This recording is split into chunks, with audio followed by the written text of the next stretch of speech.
بسم الله الرحمن الرحيم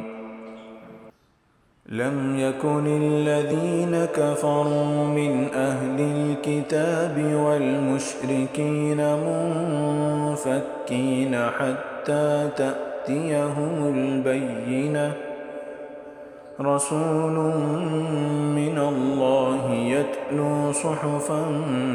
مطهرة فيها كتب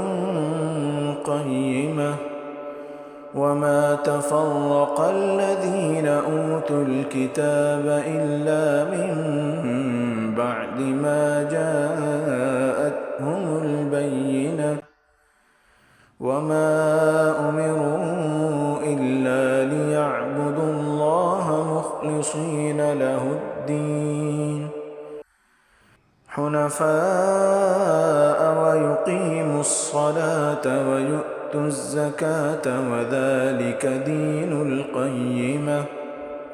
إن الذين كفروا من أهل الكتاب والمشركين في نار جهنم خالدين فيها أولئك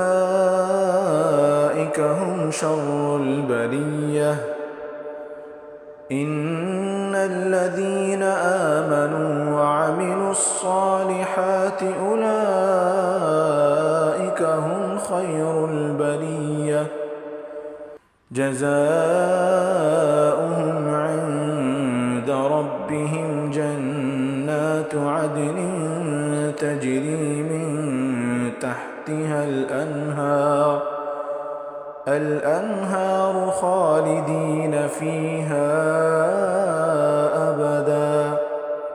رضي الله عنهم ورضوا عنه